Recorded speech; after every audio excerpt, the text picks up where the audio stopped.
자, 여러분들 반갑습니다. 이번 이야기는 시청자 공주 아빠님께서 시들무에 찾아와 주셨습니다. 일단은 공주 아빠님께서 저번에도 굉장히 또 섬뜩한 이야기로 다가와 주셨는데, 오늘 해주실 이야기도 굉장히 좀 듣기 힘든 직업괴담 중에 하나가 부동산 업을 하시면서 겪은 직업괴담들도 굉장히 듣기가 어렵거든요. 근데 오늘 들려주신다고 하니 바로 들어보도록 하겠습니다.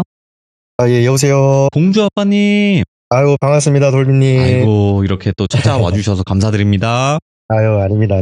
지난번에 너무 좋은 말씀 해주셔가지고 아이고, 감사합니다. 무슨 말씀이세요? 네, 너무 네. 감사하죠. 자, 일단은 공주 아빠님께서 오늘 또 찾아와 주셨고, 네네. 저번에 이제 마지막쯤에 부동산업을 하면서 또 겪은 무서운 이야기가 있다라고 말씀하셨어요. 네네네. 중개업을 하면서 겪는 일들이 있다고 하셨는데, 이것도 네네. 사실상 좀 듣기가 쉽지가 않거든요. 아, 네네네. 네, 그래서 오늘 한번 바로 출발을 해보도록 하겠습니다. 렛츠고! 길이십니다. 공주 아빠요.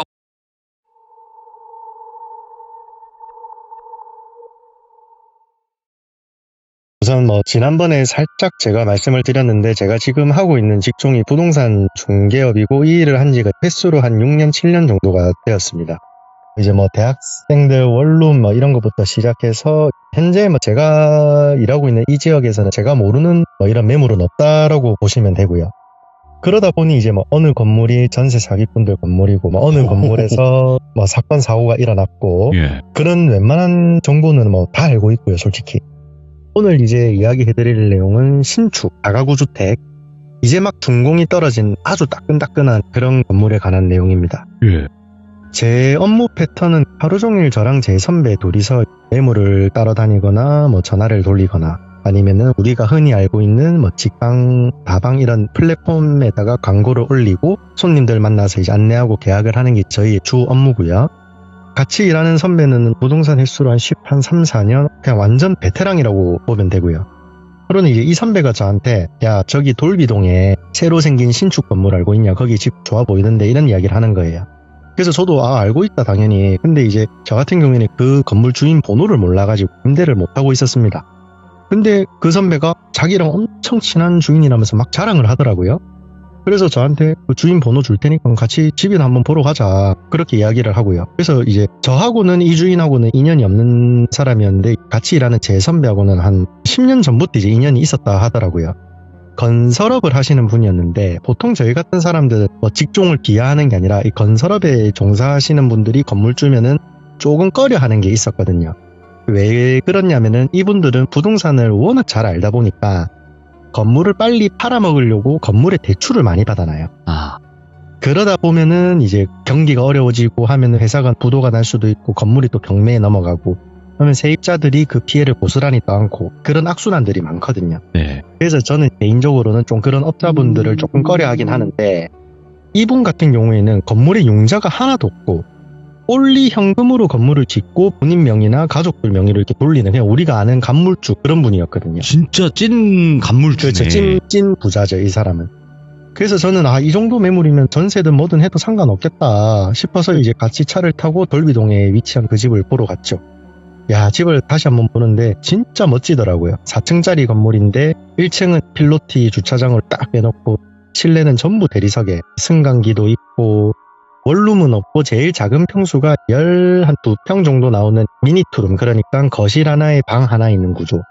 그게 4개가 있고, 방 2개에 거실 하나인 투룸 구조가 4개가 있고, 나머지 1개는 주인 세대 3룸으로 이렇게 총 9개 호실이 있었습니다. 당시 그 집을 보면서, 그때는 제가 결혼 전이었고 혼자 미니 투룸 살던 시절인데, 와, 제가 살고 싶을 정도로 너무 잘 돼 있더라고요. 옵션으로 비스포크 냉장고에, 천장에는 시스템 에어컨 방마다 다 설치돼 있고, 무튼 이제 1층에 주차를 하니까 그 건물주 어르신이 이제 청소를 하시면서 저희를 기다리고 계시더라고요. 그래서 깍듯하게 인사드리고 명함 주고받고 같이 담배 한 개 피우면서 이런저런 얘기를 나눴고, 주인분이 이제 자기는 비켜줄 테니까 천천히 방을 보고 가라 하더라고요. 비밀번호는 04개로 해놨으니까 천천히 보고 가라 하고 이제 본인은 나왔고요. 그래서 저랑 제 선배는 들어가서 한번 봐야겠다 싶어서 1층으로 들어갔죠. 1층이 필로티라서 1층에는 호실이 없고 2층으로 올라가는 계단이랑 승강기 이렇게 있는 구조인데, 1층에서 승강기 호출을 눌렸는데 제 뒤에 있는 그 계단에 누군가 있는 것 같더라고요. 네. 그래서 별 생각 없이 뒤를 휙 쳐다봤는데 어떤 아주머니가 갓난아기를 끌어안고 2층으로 싹 올라가더라고요. 눈이 마주치거나 그런 건 아니었고 그냥 그분은 아기를 안고 올라가고 있고 저는 그 올라가는 옆모습을 한 1초도 안 돼서 그냥 짧게 본 게 다였습니다. 그래서 저는 이제 제 선배한테 이 집에 준공도 아직 안 떨어졌는데 세입자가 있냐 물어보니까 그 선배는 무슨 소리냐, 세입자가 어딨냐, 주인은 저기 돌비 이동 아파트 살고 있고 여기 주인 세대까지 다 비어져 있다라고 하는 겁니다. 그래서 저는 아니다, 방금 어떤 아줌마가 아기 안고 올라가는 걸 내가 봤다. 그러니까 이제 막 선배가 헛소리 하지 마라, 빨리 방이나 보고 가자, 나 그런 거 안 무서워한다, 이런 이야기를 하더라고요. 그렇게 이제 방을 다 보고 선배랑 저랑 작전을 짰죠. 총 9개 호실이었고 주인이 방당 수수료를 60만원씩 주기로 했거든요. 그래서 저희가 밥 빼면은 한 540만원 정도는 확보가 되고 또 들어오는 임차인들한테도 수수료를 받으니까 이거는 이제 다른 부동산에 뺏기면 안 되겠다 싶었죠. 그래서 이제 주인한테 저희가 막 신신당부를 하고 한 달 안에 모든 호실을 다 뺄 테니까 월세로 다 뺄 테니까 좀 기다려 달라고 말씀을 드렸고 주인이 오케이를 해줬고요. 그렇게 막 안내를 하기 시작했는데 이상하게 이렇게 좋은 집이 저하고는 이게 4대가 안 맞는다 해야 되나? 제가 데리고 오는 손님들마다 캔슬이 다 되더라고요. 제가 아직도 기억이 나는 게 저 혼자 데리고 간 손님 한 15명, 20명 정도가 되는데 그 많은 손님 중에 이 집을 한 명도 저는 계약을 안 했어요. 근데 웃긴 게 제 입장에서도 이 많은 손님을 그냥 놓치면 안 되니까 다른 집을 보여주면은 또 그 집은 계약을 하셔요, 손님들이. 심지어 컨디션이나 이런 거는 그 집보다 비교도 안 되게 안 좋고 금액도 똑같은데 근데 다 계약을 하시더라고요. 그래서 저는 솔직히 좀 너무 속상했죠, 아무래도. 그러는 와중에 제 선배는 뭐 물 들어올 때 넣어줬는다고 혼자 한 달 만에 그 9개 호실 다 계약을 했고요. 솔직히 배도 아프고 짜증도 나고 내가 일을 못하는 건가 이런 자괴감이 들어서 한 3일 정도 제가 출근을 안 했어요. 이틀 동안 막 제 영업 실력이 막 모질한갑도 하고 막 이렇게 끙끙 하다가 출근을 했는데 제 선배가 누군가랑 막 짜증 섞인 말투로 통화를 하고 있더라고요. 제가 통화 내용을 살짝 들어보니까 그 선배가 하는 말이 계약 기간이 2년인데 입주한 지 3일 만에 무슨 보증금을 돌려달라 그러냐. 정 그러면은 이사를 나가고 다음 세입자가 구해지면 보증금을 돌려받아라. 이런 내용을 하고 있더라고요. 누가 들어도 전화를 건 사람이 조금 억지를 부리는 상황이다라고 생각이 들더라고요. 근데 저희는 이제 이런 일이 워낙 허다하니 그냥 그런갑다 저는 했죠. 근데 선배가 막 전화를 끊고 저한테 이렇게 이야기를 하더라고요. 아니 내가 계약한 돌비동 신축 202호인데 아침부터 전화가 와서 막 정신 나간 소리를 한다 이러니까 이유도 안 알려주고 무작정 보증금을 막 가져오라면서 그런 소리를 했답니다.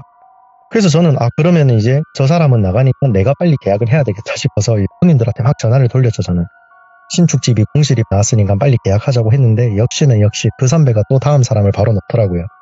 진짜 이 집 4대 안 맞는다, 나는 저 집 쳐다도 안 볼란다 하고 혼자 낙담을 저는 했습니다. 그렇게 또 3일이 지났는데 그 선배가 3일 전에 통화한 내용이랑 똑같은 내용으로 또 누군가랑 전화로 싸우고 있더라고요.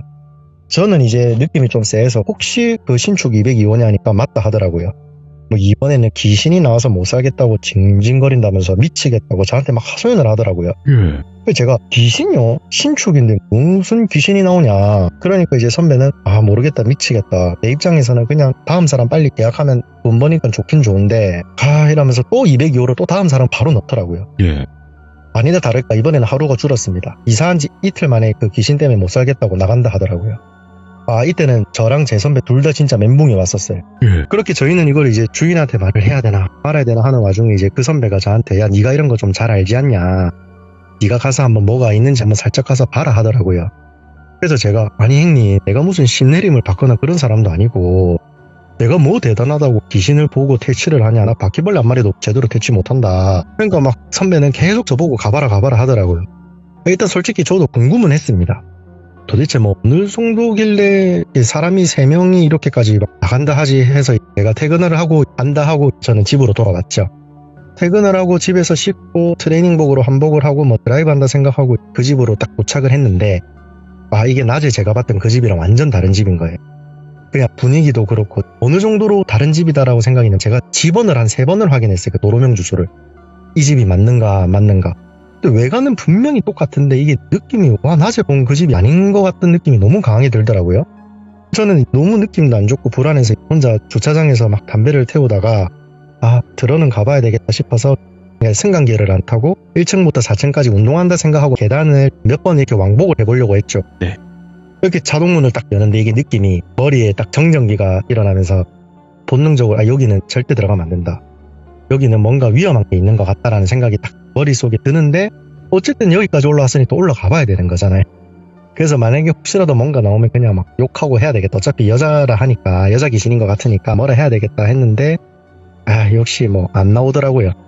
내가 지금 달밤에 체조하는 것도 아니고 이게 뭐지 하면서 오르고 내리고를 한 3-4번 반복을 하다가 이제 마지막으로 3층에서 2층으로 딱 내려가는 그 사이에 그 202호 호실 앞에 어떤 아줌마가 아기를 안고 쏙 하고 호실 안에 들어가는 거예요.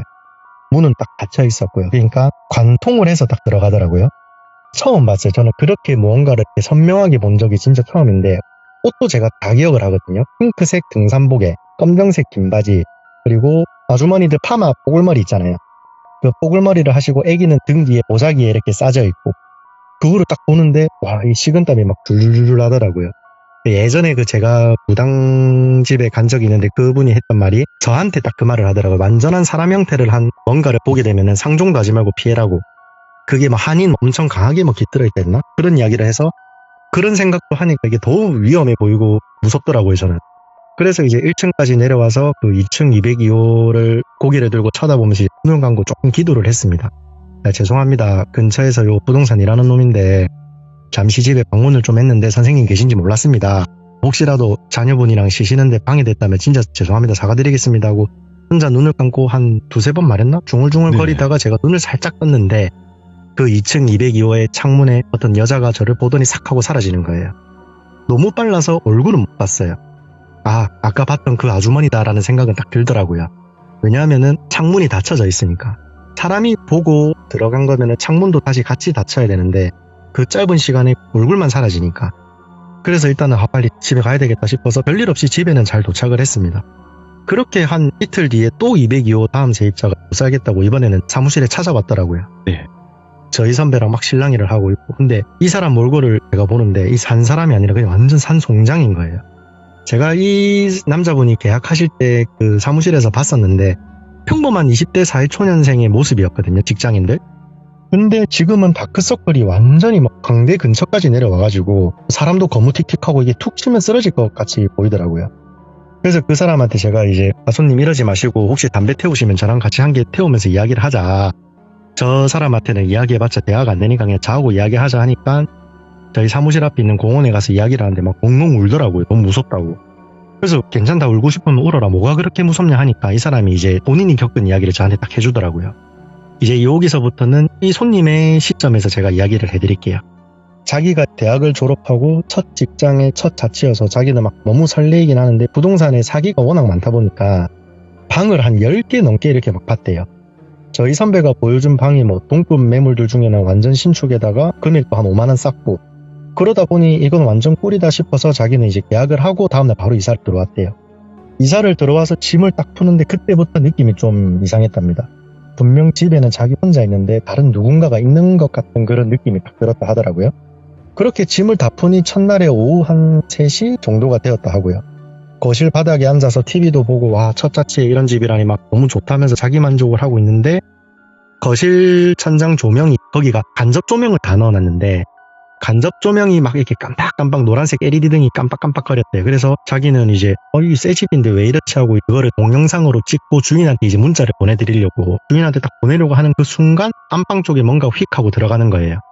그래서 이제 이분이 살던 집 구조가 거실 하나에 방 하나, 뭐 베란다, 주방 이렇게 있는 그런 구조인데 안방에 뭔가가 싹 들어가니까 사람이 좀 당황을 하잖아요. 이게 헛것인가? 아니면 도둑인가? 막 이런 생각도 들어서 뭐 우선 안방으로 들어가 봤답니다. 조심스럽게. 안방 문이 닫혀 있었는데 문을 열고 들어가니 뭐 당연히 아무것도 없죠. 그래서 이제 본인이 내가 너무 피곤했는가 보다 하고 뒤를 딱 돌았는데 자기 얼굴 바로 앞에 어떤 아줌마가 서서 본인을 정말 무섭게 노려보고 있었다 하더라고요. 본인 코랑 그 아줌마 코 사이 거리가 한 뼘도 안 될 정도 딱 붙어가지고 얼굴 바로 앞에 서 있었던 거죠. 그걸 보면은 뭐 어떻게 할 수 있는 게 없잖아요. 기절을 했대, 자기는. 자기가 거실 TV 앞에서 눈을 떴다 하더라고요. 그래서 이제 꿈인가 보다 하고 너무 무서워가지고 찬물로 막 세수를 하고 이게 뭐지 하면서 짐도 마저 풀어야 되니까 짐도 마저 풀고 막 1층에서 담배도 태우고 밥도 먹고 하니까 시간이 한 10시 정도 됐다 하더라고요. 밤 10시. 그렇게 이제 또 아까 악몽 꿨던 그런 것도 금세 다 잊고 배도 부르고 짐도 다 했으니 자야 되겠다 싶어서 그날이 이사 첫날이다 보니 뭐 소파도 없고 침대도 없어서 그냥 이불만 안방에 깔고 잠을 잤대요. 잠을 자는데 잠든 지 얼마가 안 됐는데 뭐 어디서 아기가 우는 소리, 정말 갓난아기 신생아들 우는 소리 있지 않습니까? 응애 소리 지르는 거. 그 소리가 귀가 아플 정도로 들리는 거래요. 그래서 이제 이분은 고양이들이 밖에 있나. 고양이들 우리 새벽에 소리 들으면 가끔 아기 우는 소리랑 좀 비슷하지 않습니까? 그래서 이제 고양이 소리인갑다 했는데 자세히 들으니까 본인 집 거실에서 나오고 있는 거예요. 확실했답니다. 그게 너무 무섭고 혹시 몰라서 자다가 일어나서 안방문을 이렇게 손으로 눌리면 잠기는 거 있지 않습니까? 그 뾰족한 거 튀어나와 있는 거. 그걸로 안방문을 잠그고 제발 별일 아니어야 된다면서 혼자 이불을 뒤집어 쓰고 이렇게 눈을 감고 있었대요. 그렇게 한 5분 정도 애기 울음소리가 거실에서 들리다가 어느 순간 소리가 안 나서 안방문을 쳐다보는데 안방문이 천천히 열리고 있는 거래요. 문이 왈칵 열리는 건 아니고 정말 천천히. 그거를 보는데 자기는 그 자리에서 딱 가위가 눌렸다 하고요. 안방문이 팔짝 열리고 나니까 정말 아무것도 안 보이고 그냥 칠흑 같은 어둠만 있고 다행히 거기서 뭔가 튀어나오진 않았는데 가슴이 너무 답답하다라는 거예요, 이 사람이. 그래서 뭐 배도 답답하고 가슴도 답답해서 눈을 천천히 배 쪽으로 눈알을 굴려보니까 어떤 아주머니가 자기 배 위에 서가지고 자기를 이렇게 위에서 밑으로 내려 쳐다보고 있는 거래요. 그래도 너무 무서웠는데 이 사람이 완전 잡아먹을 듯이 쳐다보더니 갑자기 하는 말이 내 집에서 나가라고 이씨 땡땡놈아 하는 소리를 지르는 거래요. 그 소리를 듣고 본인도 막 비명을 지르면서 잠이 딱 깼는데 다행히 안방문은 닫혀져 있고 시간은 한 새벽 3, 4시 정도가 되었대요. 그렇게 뜬 눈으로 밤을 쫄딱 새고 다음날 밤에도 똑같은 가히 현상을 느꼈고요. 안방문이 천천히 열린다던가 아주머니가 나가라고 소리를 지르고 그렇게 딱 지옥 같은 이틀을 지내고 저희를 찾아왔대요. 이 집은 아닌 것 같다고. 그래서 제가 그분한테 한번 살짝 물어봤어요. 사장님 혹시 그 아줌마 인상착이 기억나냐? 뭐 옷이라든지 뭐 이런 게 기억이 나냐 하니까 거짓말처럼 핑크색 등산복 이야기를 하더라고요. 핑크색 등산복을 입고 있고 뽀글머리에 아기를 등에 들쳐업고 있었대. 아기의 모습은 기억이 안 난다 하더라고요. 제가 봤던 그분하고 똑같은 거예요.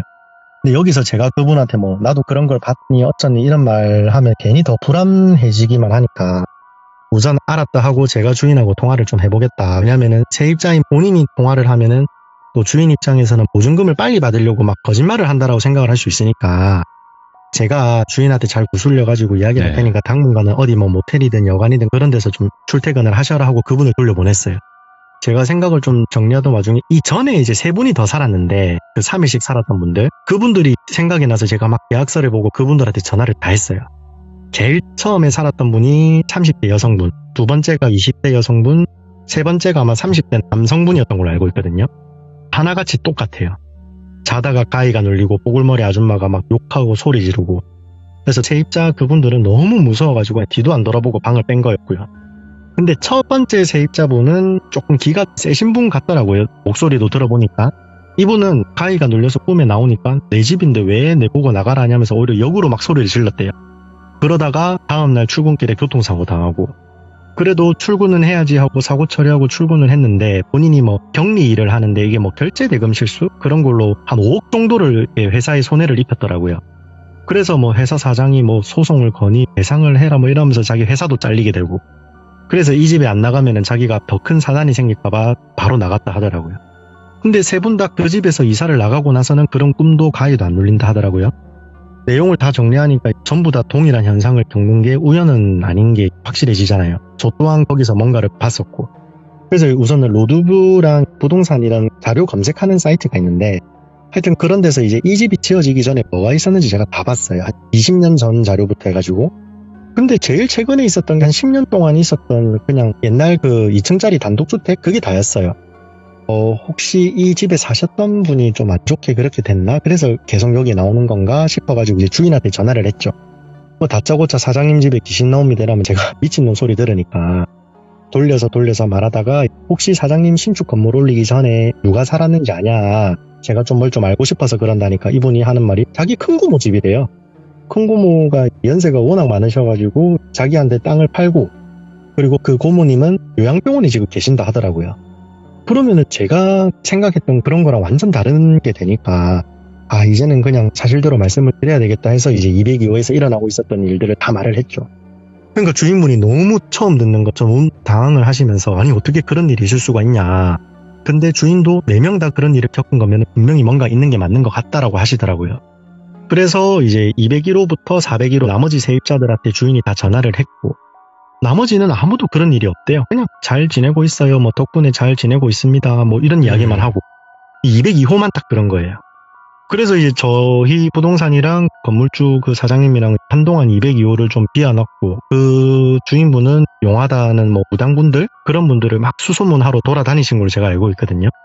그래서 하루는 제가 그 일이 있고 나서 한 몇 달 안 됐는데 차 타고 이제 그 집 앞을 지나는데 202호 불이 딱 켜져 있더라고요. 그래서 제가 이제 잘 해결이 되었나 싶어가지고 사장님한테 전화를 해봤죠. 사장님 뭐 생각나서 전화했습니다. 202호는 잘 해결하셨어요? 하니까 이 사람이 저한테 이제 엄청 퉁명스럽게 네가 그거를 왜 궁금해하지? 약간 이런 식으로 아니요 해결 안 됐고 해결 못 하는데요 이렇게 말을 하는 거예요. 저는 너무 당황해서 그러시냐고. 그러면은 세입자는 어떻게 되는 거냐 하니까 이미 다른 부동산에서 또 다음 세입자를 넣었답니다. 사장님이 전화를 탁 끊고 문자로 앞으로 저한테 전화나 문자 하지 마세요라고 딱 보내더라고요.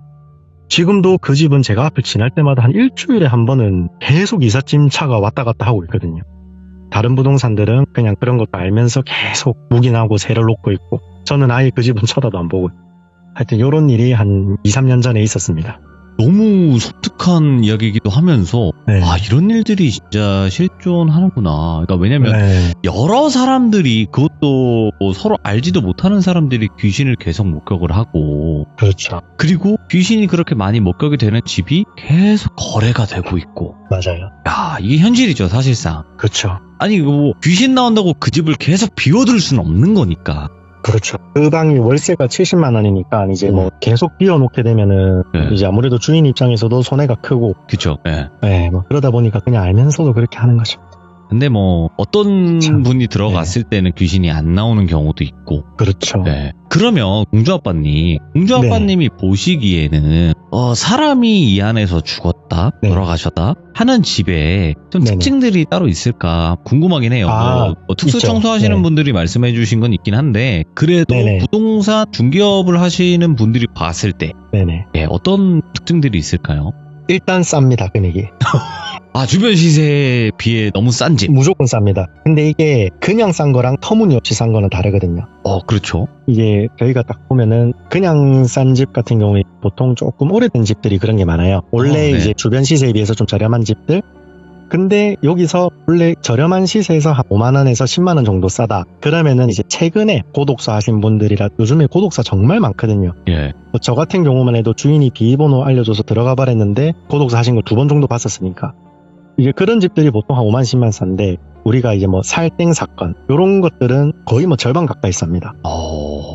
일본에서는 이제 하자 있는 집 이런 이제 사고 매물 같은 경우에는 고지를 하게 법으로 되어 있는데 우리나라는 그렇죠. 아직 아닌 거죠. 전혀 없습니다. 없죠 전혀. 아직까지는. 네. 이게 다른 거예요. 예, 이게 그렇죠. 다르니까 충분히 이런 일들이 계속 벌어질 수 맞습니다. 있는 건데 네네. 사실상 이거는 법적으로는 아무런 효력이 없는 그렇죠. 미신이기 때문에 아직까지는. 예. 그런 일도 있었습니다. 이제 세입자가 그 부동산을 상대로 소송을 했는데 네. 돌빈이 말씀하신 것처럼 여기서 사람이 여러 죽었는데 그런 거를 나한테 고지를 안 했다. 근데 법원 판결은 당연히 부동산에 손을 들어주거든요. 그렇죠. 예. 집에 중대한 하자가 아니고 사람은 누구나 다 그렇게 될 수 있는 거니까. 네. 그래서 부동산에 과실이 없다라고 이제 이렇게 판결이 나오고 이런 거 보면 아직 멀었죠. 일단은 뭐 이런 법이 뭐 생길지 안 생길지는 몰라요. 근데 사람이 뭐 죽는 경우는 많습니다. 집에 살다 그렇죠. 보면 안 죽는 집이 어디 있겠어요. 사람이 그렇죠. 집에서 살다가 죽는 건데. 근데 이제 안 좋은 일을 당하기는 쉽진 않거든요. 그렇죠. 네, 웬만해서는. 근데 오늘 공주아빠님께서 또 이렇게 이거 직접 말씀하시기가 그렇게 쉽지는 않았을 거예요. 네, 그렇지만 그렇죠. 이렇게 말씀해 주신다는 것 자체가 우리 또 공주아빠님은 믿을만 합니다. 제가 봤을 때. 네, 아주 감사합니다. 솔직하신 분이에요. 그래서 또 믿고 중개 맡기셔도 네. 될 것 같습니다. 우리 또 기자님들 만약에 공주아빠님을 만나게 되신다면요. 그래서 저는 어차피 그런 네. 집은 아예 쳐다도 안 보기 때문에 저한테 또 그런 게 애군이 다 들어온다 생각을 해서 그럴 수 있겠네요. 예. 네, 그래서 저는 그냥 아유 그냥 안 벌고 말지 그 생각을 하고 살고 있습니다. 소탐 대시를 하지 않는다. 네, 맞습니다. 그렇죠. 오늘 공주아빠님께서 이렇게 또 이야기 너무너무 생생하게 잘 들려주셔서 감사드리고 또 여러 이야기 듣고 싶어요. 공주아빠님. 아유, 예, 많습니다. 준비 다 해놨습니다. 시작 준비가 되시면 언제든지 찾아와 주시고요. 네, 예. 앞으로 자주 뵙도록 하겠습니다. 감사합니다. 네, 감사합니다.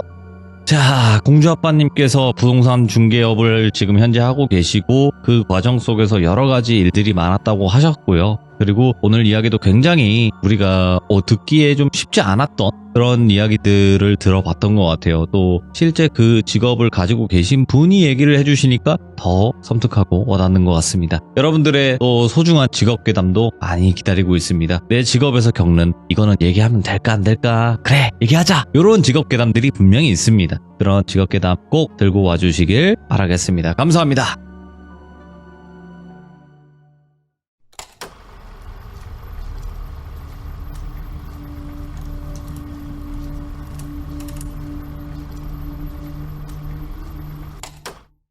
자, 이번 이야기는 시청자 공주아빠님께서 찾아오셨습니다. 공주아빠님이 오늘 해주실 이야기 바로 만나보도록 하겠습니다.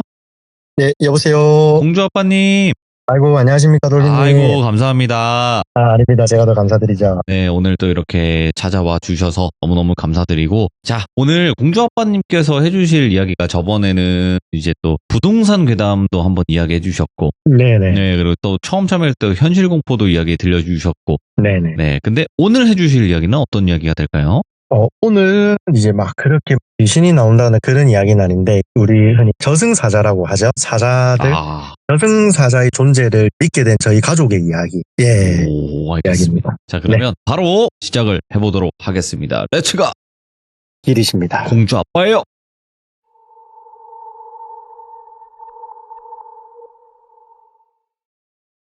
저희 집 같은 경우 저희 친할아버지께서는 제가 한 7살 때 돌아가셔서 사실상 기억이 크게는 없고요. 이제 외할아버지, 외할머니랑은 제가 정말 가깝게 지냈습니다.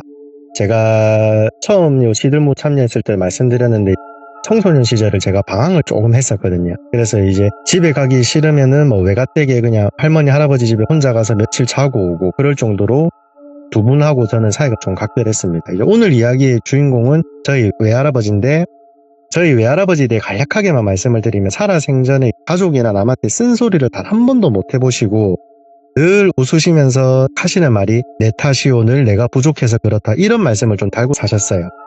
늘 항상 이제 좀 숙이고 사시는 그런 분이셨는데 제가 고등학교 2학년 무렵에 이제 모 지역의 안 좋은 학교에서 정신을 조금 늦게 차려서 나름 열심히 공부를 해서 지방에 있는 공립대를 제가 갔었습니다.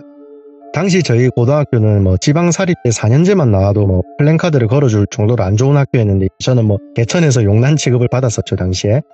당연히 외할머니랑 할아버지는 기뻐하셨고 할아버지께서 또 없는 형편에 제 기억상 그때 한 20만 원 정도를 제 손에 주시면서 학교 다닐 때 쓰라고 하시더라고요. 오호. 무튼 그렇게 이제 대학에 가서 뭐 하라는 공부는 안 하고 또 20살이다 보니까 친구들하고 신나게 술을 마시고 있는데 외어머니께서 울면서 전화가 오시더라고요. 외할아버지께서 아무래도 돌아가실 것 같다. 저는 너무 놀라서 일단 술잔을 내려놓고 자취방에 가서 아무 일도 없기를 하면서 혼자 막 기도를 하고 울었어요. 그렇게 다음날 첫 차를 타고 고향으로 갔죠.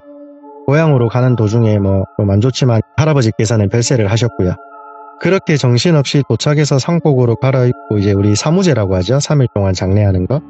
사무제 장례를 시작을 했는데 보통 이 3일 동안 장남하고 장손이 잠을 자지 않고 장례식장을 지키는 게 맞는데 저희 집 같은 경우에는 장손이 저랑 동갑인데 조금 아픈 친구입니다. 이제 흔히 말하는 자폐 스펙트럼이 있는 그런 친구인데 뭐 남들한테 피해를 주는 애가 아니라 그냥 혼자 조용히 휴대폰 보고 게임하고 그게 다거든요. 그 친구는 장손으로서의 역할이 어려우니까 당연히 제가 3일 동안 잠 안 자도 된다. 내가 할아버지 비소를 지킬 테니까 다들 각자 일 보셔라. 그렇게 했죠. 왜냐하면 이제 할아버지와 추억이 그 누구보다 많던 손주 중에 한 명이 저였거든요. 장손인 삼촌분께서는 사회적으로 지위가 좀 있으신 분이어가지고 뭐 조문객들 상대하랴 또 뭐 약주 한 잔도 드시고 해서 일찍 또 주무셨고요. 그렇게 이제 혼자 할아버지 영정사진 앞에서 한 3일이라는 시간을 멍하게 혼자 보내다가 울고 뭐 혼잣말로 사진 보면서 할아버지랑 대화도 해보고 또 울고 그런 날을 보내고 있었어요. 또 살아생전에 남한테 모진 소리 못 해보셨다는 생각에 더욱 마음이 또 안 좋았고요. 무튼 그렇게 마지막 날까지 잠을 안 자고 밤을 새고 있는데 새벽 한 2시? 그때쯤에 저희 어머니께서 저한테 그러시더라고요. 야 똘비야, 엄마는 네가 너무 대견하고 고맙다. 이제 고생했으니까 저기 식당 가서 눈 좀 붙여라 라고 하시더라고요. 이제 마지막 날이라서 몇 시간만 버티면 되는데 저도 모르게 알겠다, 엄마가 할아버지 향 안 꺼지게 계속 지켜라 하고 저는 이제 식당에 가서 바닥에 누웠습니다. 눕자마자 정말 몇 초 만에 잠이 들더라고요. 그렇게 정신없이 잠을 청하는데 와 이게 너무 더운 겁니다. 예. 제가 원래 더위를 많이 타긴 하는데 무슨 사막에 던져진 것처럼 덥더라고요. 그래서 눈을 뜨고 물을 마시려고 하는 순간 딱 가위가 눌리더라고요. 땀은 정말 비 오듯이 나고 있고 몸은 안 움직이고 제가 원래 좀 불편한 곳에서 이불도 안 깔고 자면 가위에 좀 잘 눌리는 편이긴 한데 좀 다르더라고요 그날은. 그렇게 가위에 눌리고 땀은 비 오듯이 오고 너무 힘든 와중에 주변에 뭐가 있나 싶어서 눈을 대굴대굴 굴렸죠. 다행히도 식당 조명이 다 켜져 있어서 상당히 잘 보였는데 뭐 아무것도 없더라고요.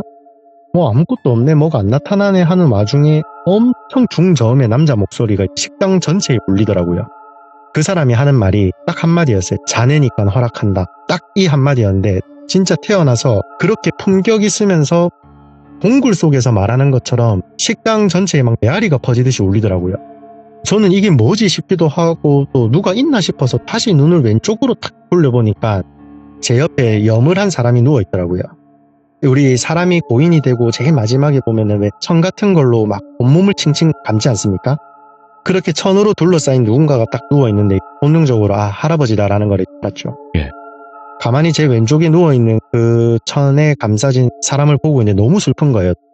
미친 듯이 울었습니다. 뭐 눈물이고 콧물이고 침까지 막 흘려가면서 울었죠. 그러자 이제 그 속에서 시꺼멓게 그을린 검은 팔이 이제 천을 딱 찢으면서 나오는 거예요. 그러더니 본인 얼굴 쪽에 있는 천을 다 뜯고 저를 딱 쳐다보는데 새까맣게 그을린 저희 외할아버지더라고요. 할아버지가 가만히 저를 쳐다보는데 너무 눈물이 나가지고 제가 할아버지 정말 죄송하다. 생전에 사랑한다는 말을 더 할걸. 진짜 누구보다 할아버지 사랑한다면서 제가 막 울었어요. 그러자 그 새까맣게 그을린 할아버지가 싱긋 웃으면서 새카만 팔로 저를 막 쓰다듬어 주는 거예요. 볼도 그렇고 머리도 그렇고.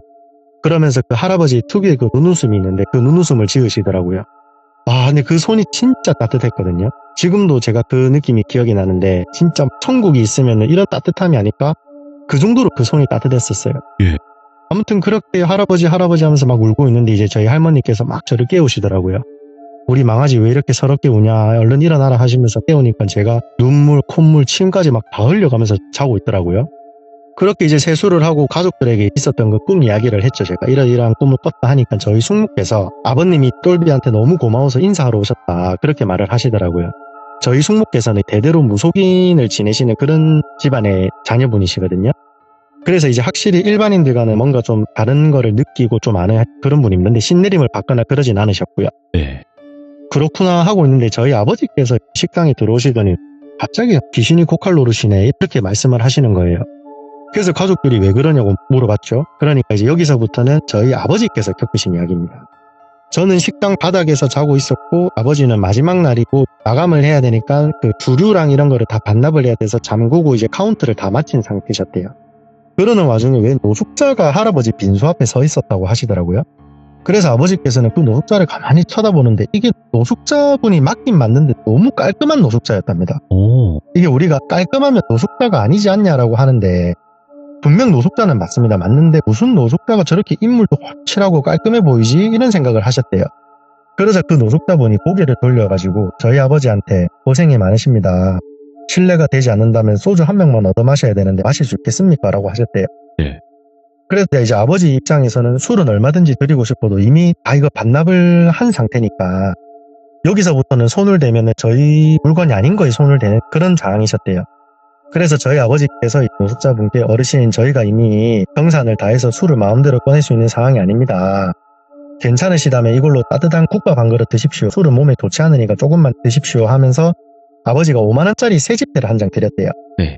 저희 아버지는 무조건 새지폐나 최대한 깨끗한 지폐만 좀 지갑에 넣고 다니는 그런 돈에 관한 결벽이 좀 있으시거든요.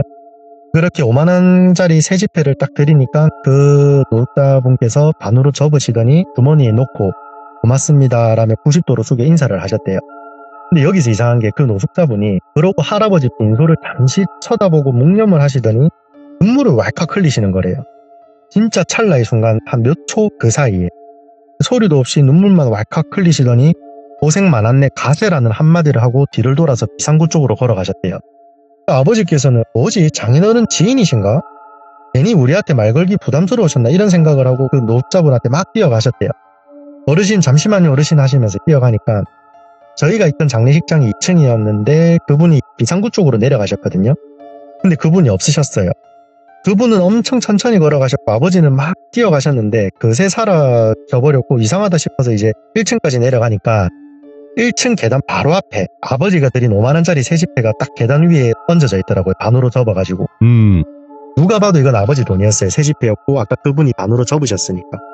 그렇게 아버지는 이제 그 돈을 주고 1층에 그 상주하고 있는 직원들한테 이렇게 생긴 어르신 내려오지 않았냐 하니까 아무도 그분을 못 봤다 하더라고요. 그래서 이제 저희 아버지께서 올라오셔서 이런 일이 있었다라고 하니까 숙모께서 이제 하시는 말이 아버님이 보내신 분이고 고인을 모시는 사자분인 것 같다. 아마 아버님께서 이제 생전에 남한테 피해 한 몸도 안 주고 덕도 많이 쌓고 해서 저렇게 사자를 통해서 가족들한테 인사를 하러 온 것 같다. 돌비 꿈도 그렇고 그렇게 말씀을 하시더라고요. 근데 이제 저희 아버지는 콧방귀를 끼셨죠. 왜냐하면 저희 아버지는 아무것도 안 믿는 무교신자시거든요. 근데 또 제사는 지내는 좀 약간 그런 모순이 좀 있긴 있는데 아무튼 그렇게 외할아버지의 장례식장이 마무리가 되었어요. 장례식이 끝나고 이제 저희 가족들은 집으로 돌아왔고 그동안 못 잔 잠을 좀 잤고요. 잠을 충분히 자고 나니까 저희 어머니가 어떤 이야기를 하나 해주시더라고요. 이제 여기서부터는 또 저희 어머니가 겪은 이야기입니다. 할아버지가 돌아가신 당일날 집에 있는데 숙모한테 전화가 오셨대요. 아버님이 오늘은 못 넘기실 것 같으니까 지금 급하게 어머님 모시고 병원으로 가고 있다. 아가씨도 얼른 준비해서 넘어와라. 저희 어머니는 그 길로 병원으로 가셨대요. 저희 어머니는 숙모의 이런 예지력은 무조건 맹신하시거든요. 한 번도 뭐 허튼 말이나 가벼운 말을 한 적이 없다 보니까 더더욱 믿으셨고요. 당시 이제 할아버지는 삼촌 친구분이 운영하는 그 요양병원에 계셨는데 도착을 하니까 병원장님이랑 그 간호사 선생님들이 할아버지 옆을 지키고 계셨대요. 거기 원장님께서 이제 아무래도 마음의 준비를 다들 하시고 하고 싶었던 이야기 있으면 편하게 하셔라. 우리는 잠시 뒤로 빠지겠다라고 이렇게 하고 편의를 봐주셨다고 하더라고요. 그렇게 저희 어머니는 아빠 안 된다 가지 마라 뭐 내두고 어디 가냐면서 막 아이처럼 울었고요. 할머니는 영감아 네가 내 행복하게 해준다 해놓고 맨날 첫날 고생만 시키고 이번엔 또 내 혼자 놔두고 가냐면서 막 울었대요. 그래서 할아버지가 특유의 세상 선한 웃음을 지으면서 저희 엄마한테는 우리 막내 공주 막내딸 아빠가 미안하다 사랑한다 하고 할머니한테는 할머 미안한다 사랑한다 하고 또 숙모한테는 며느라 고생이 많다 하면서 그렇게 가족들하고 작별 인사를 막 하고 계셨대요. 할아버지께서 대뜸 할머니한테 이런 말을 하셨대요. 근데 할머 저승사자가 있긴 있네. 우리 형님이랑 형수님도 같이 오셨네. 이런 말씀을 하셨대요.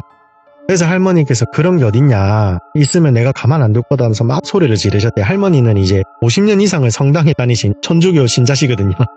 그러자 이제 할아버지께서는 입원실 내에 있는 화장실 옆에 어떤 허공을 바라보면서 형님 오랜만입니다. 형수님도 오셨네요. 이러면서 사자님이십니까? 예 사자님 그러시죠 하시고 그 자리에서 돌아가셨어요. 그 이야기를 듣고 이제 장례식일도 그렇고 진짜 이런 저승사자분들이 계시는구나 라는 생각을 하고 있는데 할아버지께서 돌아가시기 한 6년 전에 할머니한테 저승사자 두 분이 오셨다는 또 이야기를 해주시더라고요. 어머니가. 약 6년 전에 저희 할아버지 담당 의사 선생님께서 길면 3달이라는 시한부 판정을 받으셨대요. 예. 대장을 포함해서 대부분의 중요 장기가 재기능을 하지 못하시는 그런 상태였거든요. 소화가 안 되시다 보니까 드시는 족족 대변으로도 나오고 소변으로도 나오고 그냥 먹는 족족 그렇게 다 나올 정도로 상태가 많이 심각하셨거든요. 그렇게 이제 그날 의사한테 그런 이야기를 듣고 집에 돌아와서 할아버지랑 할머니랑 안방에서 잠을 청하시는데 할머니 꿈에 저승사자 2명이 나타나셨었대요. 예. 예전에 할머니 할아버지께서 젊은 시절 자식들 키웠던 그런 주택이 있는데 그 주택 마당 앞에서 웬 남성 2명이 온몸은 정말 그림자처럼 새까맣고 눈이 고양이 눈이었대요. 우리 검은 고양이들 보면은 노란 눈동자가 막 빛나잖아요. 세로로 된. 예. 그 눈동자를 가진 남자 2명이 그 야인시대에 나오는 중절모 쓰고 새까맣대요. 근데 이제 그 2명이 마당 앞에 서서 저희 할아버지 성함을 막 불렀대요. 김철수 이런 식으로. 그래서 저희 할머니께서 마당으로 나가서 그 2명한테 내가 김철수 마누라인데 댁들 니쇼 이렇게 말씀을 하셨대요. 그러자 그 2분이 자네랑은 상관없네. 김철수만 만나면 되네. 김철수 어디 있는가 이렇게 말씀을 하셨대요. 저희 할머니는 이제 순간 이 사람들한테 절대 할아버지를 보여주면 안 된다라는 생각이 드셔가지고 니들이 뭔데 내 남편을 찾냐면서 막 거실에 가셔가지고 프라이팬을 들고 나와서 막 그 2명한테 때렸대요. 근데 이렇게 프라이팬을 휘두르면은 그 사람들이 아파해야 되는데 이 사람들이 망구석처럼 그 2명이 선 채로 딱 한마디를 하셨대요. 예. 자네도 참 보통이 아니네. 내 다시 올 때는 그때는 이러지 마시게 하고 사라지셨대요. 할머니가 잠에서 깨어서 할아버지를 보니 다행히 할아버지는 곤히 잠드신 상태셨고요. 저희끼리 하는 이야기가 아마 할머니께서 그 2명을 쫓아내서 할아버지께서 6년이라는 시간을 더 사시지 않으셨나 그런 이야기를 하거든요. 이런 일을 좀 겪으면서 참 우리가 생전에 죄를 지으면 안 되겠다 예. 그런 생각도 들고 또 어느 종교를 막론하고 하나에 또 평생을 바치면 참 이 기가 할머니처럼 보통 기가 아니게 되는구나 이런 생각도 좀 많이 들더라고요. 야, 이게 할머니께서 뭐 기가 세서 저승사자를 뭐 눌렀다 그거보다는 그냥 네. 제가 봤을 때는 아직 그때가 아니셨던 것 같기도 하고. 네, 맞아요. 그럴 수도 있죠. 예, 그치만 또 할머니께서 그렇게 막 하시니까 아 그래 네. 아직은 뭐 확실한 때는 아니니까 원래 대부분 3명에서 오잖아요. 네, 진짜 데려갈 때는. 예, 3사자가 오는데 일단 2명만 오셨으니까 잠시 또 시간이 벌어진 게 아닌가 또 생각도 들고. 그래서 할아버지 돌아가실 때 할아버지 형님이랑 형수님이랑 그 사자님이 이렇게 3분이서 오셨을 수도 있겠네요. 예, 그렇지 않았을까라는 그냥 조심스러운 추측 그렇죠. 정도죠 뭐 저희도. 예. 그래도 공주아빠님께서 이렇게 이야기 잘 들려주셨는데 사실은 공주아빠님께서 큰 수술을 또 앞두고 계시잖아요. 네네네. 네, 그래서 또 수술 잘 마치시고 또 건강 회복하셔서 다시 돌아와 주셔서 또 여러 가지 이야기 들려주실 거라고 저는 믿어 의심치 않습니다. 아유, 당연하죠. 네. 내용 정리 잘 해가지고 잘 해드리겠습니다. 잘 이겨내시고요. 항상 감사합니다. 응원하도록 선생님. 하겠습니다. 감사합니다. 저도 항상 응원하겠습니다. 감사합니다. 화이팅입니다. 네.